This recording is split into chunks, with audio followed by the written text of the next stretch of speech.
Maayong adlaw na to diha tanan mga higala no. So welcome sa Day in My Life, pulis sa buntag, content creator sa gabi ug karon car wash expert na sad. Karong adlaw ano ato dining special episode, washing my motor gamit ang shampoo. Untan wing unani ko permi kabutan para limpyo ang motor, fresh ug hamis permi may pa ang motor kay hamis. Kani mga higala no dili ni basta-basta nga ordinaryong car wash kay ang uban tubig-tubig lang. Ako shampoo with conditioner pa para smooth ug shiny jud ba. So murag wala na ta nag-washing ani no murag nagpaspa na tanig motor. Ngano pud kung mag-washing tano kay mas basa pa man ta sa motor aon sa badiay. Bitaw uy padayon lang ta kay ang sakripisyo mubunga ra jud na murag love life ba. Kung paningkamutan ni mo musinaw ra jud unsa may connection ay patakataka na gid ko ana istorya ay bitaw uy nakoy na realize mga higala ba ang kinabuhi murag car wash usahay hugaw gubot pero kung paningkamutan nimo mahimo ra gihapong limpyo balik kumbaga bisan unsay maagian sa kinabuhi basta hugasan mahimo ginang bag-o. Wow, life lessons while washing, no? Imuterang iring. Ay, nahuman ra gyud. Mas limpyo pa ni sa akong future.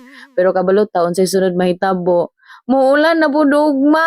Bitaw oy, okay lang. Basta malingaw ta, padayon lang gihapon. So mao ni akong life, no? Police, vlogger, og certified car wash technician. Salamat tayo sa pagtanaw mga higala no hangtod sa sudod nga shampoo challenge. Dili na to kalimtan ang pag-amping kanunay. God bless everyone.